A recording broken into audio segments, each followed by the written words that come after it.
ayat 179. A'udzubillahi minasyaitonirrajim. Wa laqad tarakna li jahannama katsiran minal jinni wal ins lahum qulubun la yafqahuna biha wa lahum a'yunun la yubsiruna biha wa lahum adhanun la yasma'una biha ulaika kal an'am bal hum adall wa ulaika humul ghafilun.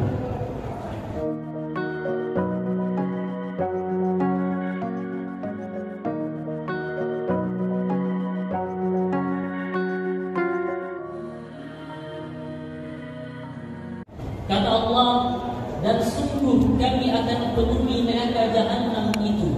Kebanyakan penghuninya adalah jin dan manusia. Mereka memiliki hati, tetapi hati mereka tidak mereka gunakan untuk memahami ayat-ayat Allah. Mereka memiliki mata, tetapi mata mereka tak mereka gunakan untuk melihat tanda-tanda kebesaran Allah. Mereka memiliki telinga, tetapi telinga mereka tidak pernah mereka gunakan untuk mendengarkan ayat-ayat Allah. Mereka itu seperti binatang ternak, bahkan lebih sesat daripada itu. Dan mereka itulah golongan orang-orang yang lalai. Maka jemaah yang sama-sama mengharapkan ridha Allah Subhanahu wa Ta'ala, di ayat ini Allah Subhanahu wa Ta'ala memberikan informasi kepada kita bahwasannya nanti di yaumul qiyamah Allah Subhanahu wa Ta'ala akan penuhi neraka jahanam itu. Kebanyakan penghuninya adalah jin dan manusia. Penyebabnya tidak lain dan tidak bukan mereka menolak melakukan ketaatan kepada Allah Subhanahu wa Ta'ala. Memiliki hati, tetapi hati tidak pernah digunakan untuk memahami ayat-ayat Allah. Mempunyai mata, tak pernah digunakan untuk melihat tanda-tanda kebesaran Allah. Memiliki telinga pun tak pernah digunakan untuk mendengarkan ayat-ayat Allah. Maka jamaah yang sama-sama mengharapkan ridha Allah. Ada orang yang berkata bencana terbesar bagi seorang manusia adalah ketika dia jatuh bangkrut. Dia kaya, punya banyak harta, tetapi tiba-tiba Allah ambil hartanya. Dia katakan itu sebuah bencana. Ada juga yang berkata bencana terbesar bagi manusia adalah ketika dia sehat. Dia bukan, tiba-tiba Allah Subhanahu wa Ta'ala berikan penyakit kepadanya. Penyakit yang mungkin tidak ada obatnya.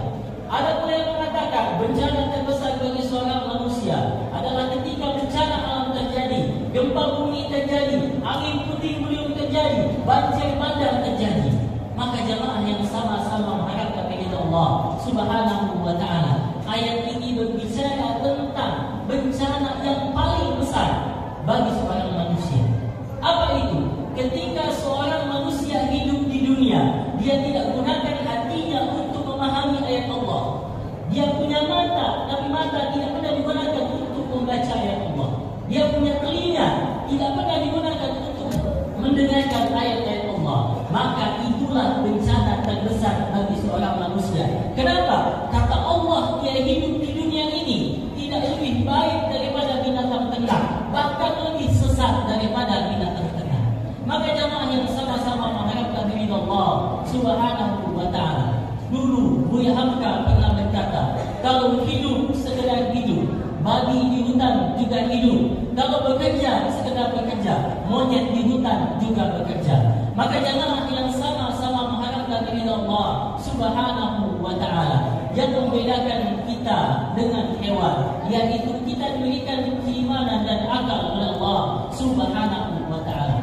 Maka dari itu jamaah yang sama-sama mengharapkan ridha Allah, bencana terbesar bagi seorang manusia itu adalah ketika dia hidup di dunia, tetapi dia tidak kenal siapa Tuhannya. Dia hidup di dunia, tetapi dia tidak tahu bagaimana menjalani hidup dan kehidupan ini sesuai dengan apa yang Tuhannya ridhoi, apa yang Allah Subhanahu wa Ta'ala ridhoi. Maka jamaah yang sama-sama mengharapkan ridha Allah Subhanahu wa Ta'ala. Bukti sayangnya Allah Subhanahu wa Ta'ala kepada kita manusia, maka manusia tidak akan mampu untuk mencari Tuhannya sendiri. Manusia tidak akan mampu untuk mengatur hidupnya sendiri. Maka Nabi Ibrahim mencari Tuhan. Dia lihat matahari yang bersinar pada siang hari, dia katakan itu Tuhan. Tetapi ketika sore hari matahari itu terbenam, maka Ibrahim berkata, Tuhanku tidak akan pernah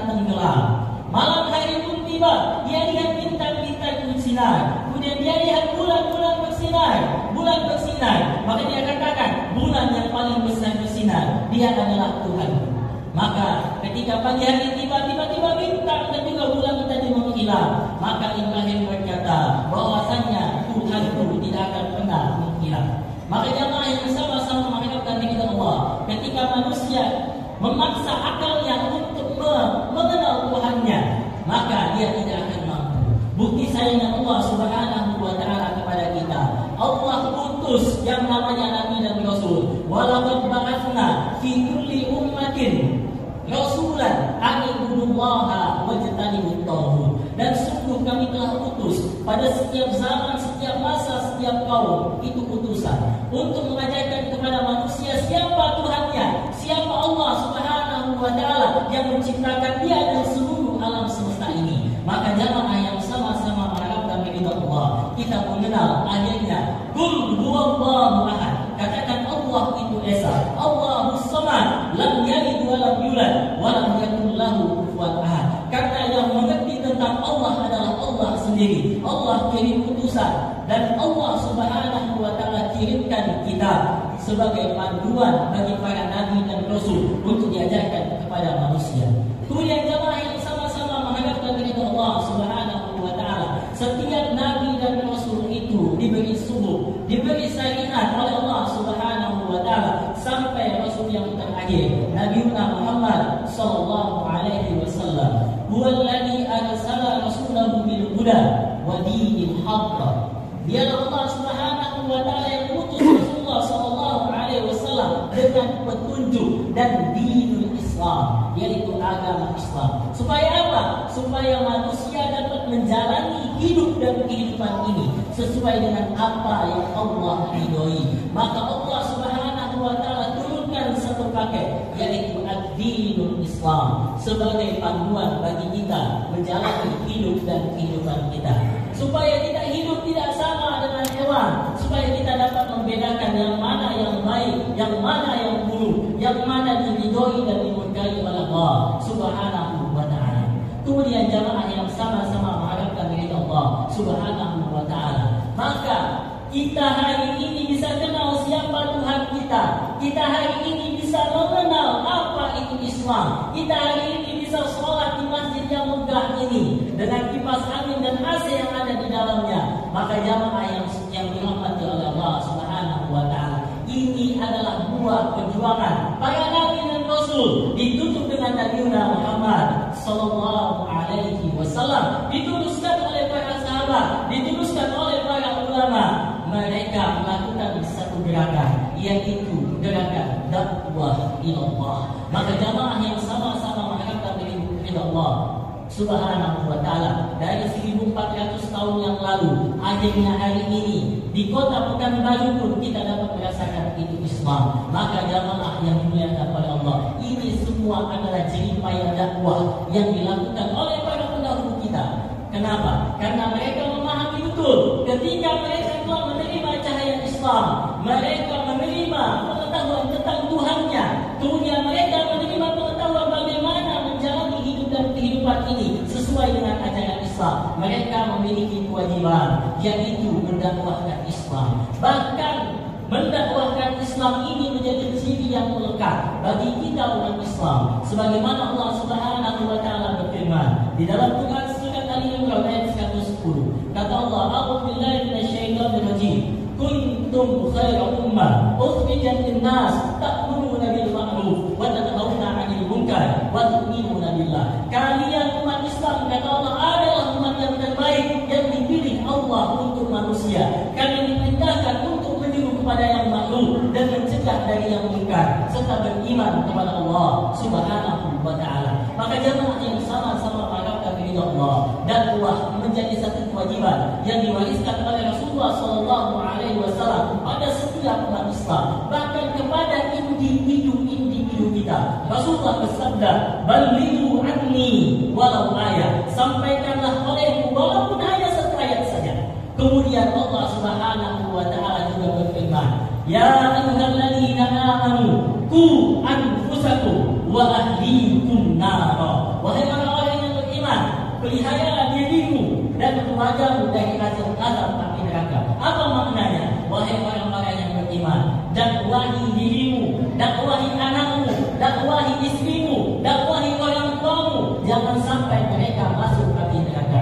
Namun jamaah yang sama-sama mengharapkan kepada Allah Subhanahu wa taala, agaknya kemungkinan kebanyakan kita banyak belum mengetahui makna dakwah itu yang sebenarnya. Orang berkata bahwasanya dakwah itu adalah berceramah di atas mimbar seperti ini, atau mereka mengisi pengajian-pengajian, ustaz-ustaz yang mengisi pengajian-pengajian. Padahal sejatinya dakwah itu lebih luas. Dakwah itu artinya mengajak, da'a, yaitu segala aktivitas terpadu mengajak manusia ke jalan Allah, maka itu adalah dakwah. Bahkan di dalam satu masjid masing-masing membagi aktivitas dakwah, yang membersihkan karpet, yang menyiapkan mic, yang membersihkan kamar mandi, maka jadi satu kesatuan. Itu adalah aktivitas dakwah. Maka jamaah yang sama-sama mengharapkan ridha Allah, kulluna du'a qabla kulli syai'. Setiap kita ini adalah dai, orang yang memiliki kewajiban mengajak orang ke jalan Allah. Setiap kita memiliki kewajiban untuk berdakwah sebelum kita menjadi sesuatu. Baik kita sebagai seorang penegak hukum, entah kita sebagai guru, entah kita berada di pada profesi apapun, maka kita adalah dai sebelum kita menjalani profesi apapun itu. Maka dimanapun kita dapat berdakwah, di sekolah, di kantor, kemudian juga di pasar dan lain sebagainya, maka kewajiban dakwah itu jamaah yang dimuliakan oleh Allah melekat kepada kita. Agar apa? Melahirkan kuntum khairal ummah. Kuntum khairal ummah hanya lahir dalam dari satu gerakan yang disebut dengan gerakan dakwah. Dan gerakan dakwah ini selain menyelamatkan manusia dari bencana terbesar ketika dia tidak mengenal siapa Tuhannya, kemudian dia tidak mampu menjalani hidup dan kehidupan ini sesuai dengan apa yang Allah ridhoi. Rasulullah juga bersabda, "Matalul qa'im fi hududillahi wal baqi, kamathalil qawmi istahadu 'ala as-safinah, fasara ba'dahum a'laha wa ba'dahum asfalaha. Fakana alladziina fi asfaliha idza istaqaw minal ma' madu man fawqaha." Perumpamaan kita hidup di dunia ini, hidup di satu tempat, hidup di satu RT, kecamatan, provinsi, ataupun bernegara, ibarat kita hidup di atas sebuah kapal. Ada orang yang hidup di atas kapal, yang taat kepada Allah, yang menjalankan ketaatan kepada Allah, diibaratkan dengan orang yang hidup di atas kapal. Yang tidak taat dengan hukum Allah, mereka bermaksiat dan lain sebagainya, diibaratkan hidup di bawah kapal. Kalau orang-orang, kata Rasulullah, yang ada di bawah kapal ini ingin mendapatkan air untuk minum, maka dia harus naik ke atas, melewati orang-orang yang ada di atas, baru mereka bisa mendapatkan air. Kalau orang yang ada di bawah ini berpikir, daripada kita capek-capek naik ke atas, toh di bawah kapal ini ada air, kenapa kita tidak lubangi saja bawah kapal ini, tanpa capek-capek naik ke atas kapal, kita bisa mendapatkan air. Maka kata Rasulullah SAW, kalaulah apa yang dipikirkan oleh orang yang ada di bawah kapal itu mereka lakukan, dan orang-orang yang ada di atas kapal tidak melakukan pencegahan, maka jamaah yang sama-sama mengharapkan kepada Allah, tentulah kapal akan tenggelam. Yang tenggelam itu bukan hanya yang ada di bawah kapal atau di atas kapal, tetapi satu kapal akan tenggelam. Maka jamaah yang sama-sama mengharapkan ridha Allah Subhanahu wa taala, ketika kemaksiatan merajalela, kemusyrikan merajalela, amar ma'ruf tidak ditegakkan, maka kata Allah Subhanahu wa taala, hati-hati. Hati-hati, kenapa? Karena Allah Subhanahu wa taala bisa saja menimpakan azab pada satu tempat tersebut. Wattaqu fitnatan la tusibanna alladziina zalamu minkum khassah. Dan takutlah kamu terhadap azab Allah yang bukan hanya khusus menimpa orang-orang zalim di antara kamu, tetapi orang-orang soleh pun yang ada di dalamnya bisa terkena dampak. Para sahabat pernah bertanya kepada Rasulullah SAW pada satu kesempatan, "Ya Rasul, apakah mungkin Allah timpakan satu azab pada suatu kaum, sementara di tengah-tengah kaum tersebut masih ada orang yang beribadah kepada Allah, masih ada orang yang mengangkat tangan berdoa kepada Allah, masih ada orang yang berzikir kepada Allah Subhanahu wa taala?" Apa kata Rasul? Iya, ketika dia asik beribadah, kemudian kemaksiatan merajalela. Itu maknanya apa? Tidak ada amal ma'ruf dan nahi munkar yang dilakukan oleh ahli ibadah tersebut. Maka jamaah yang sama-sama mengharapkan kepada Allah Subhanahu wa taala, dakwah ini adalah kewajiban kita semua. Baik dakwah kita secara pribadi kepada keluarga kita atau lingkungan kita. Mungkin kita tidak mampu berceramah seperti ini, tetapi kita dapat melalui masjid, melalui rumah tapis dan lain sebagainya. Begitu juga membantu perjuangan dai-dai di pedalaman Nusantara. Jemaah yang dimuliakan oleh Allah Subhanahu wa taala. Banyak ustaz berdakwah di kota-kota, tapi ketika masuk ke pedalaman kita saksikan ini, yang masuk ke dalam pedalaman, jalan kaki 2 hari masuk ke tengah hutan. Ternyata di tengah hutan itu masih ada saudara-saudara kita. Jumlahnya 1000 jiwa lebih. Belum punya agama. Tahun 2022. Di mana itu? Di Sulawesi Tengah. Ada namanya suku Ta'a. Maka jamaah yang sama-sama mengharapkan dari Allah, masuk kita ke sana. Alhamdulillah, pertama kali masuk Islam 60 orang. Kemudian menyusul lagi 100 orang. Kemudian menyusul lagi 300 orang. Maka jamaah yang sama-sama mengharapkan dari Allah, mereka sudah menjadi saudara baru bagi kita. Namun kita itu tidak cukup. Kenapa? Karena mengislamkan mereka itu mudah. Mengislamkan mereka mudah. Yang penting kita kuat masuk ke dalaman, jalan kaki 2 hari, pikul beras, pikul ikan asin, bagikan ke mereka, dakwahkan Islam. Mereka mau masuk Islam. Yang berat apa? Yang berat itu adalah melakukan pembinaan kepada mereka. Tinggal di dalam hutan. Maka itu yang dilakukan oleh dai Dewan Dakwah. Dikirim masuk ke pedalaman, tinggal di dalam hutan 2 tahun, membina Islam mereka. Maka jamaah yang sama-sama mengharapkan kepada Allah, tentunya kami sangat memerlukan dukungan daripada para jamaah semua. Tahun ini 102 dai disebar dari Aceh sampai Papua. Ada yang di Nias, di Mentawai, di Talang Mama, di Enggano, di NTT, di Maluku, bahkan sampai ke Papua. Total ada sekitar 700 dai yang saat ini dikirimkan ke pedalaman-pedalaman, perbatasan-perbatasan dan pulau-pulau terluar. Maka jamaah yang sama-sama mengharapkan kepada Allah, salah satu dakwah yang dapat kita lakukan, sebagaimana Rasulullah bersabda,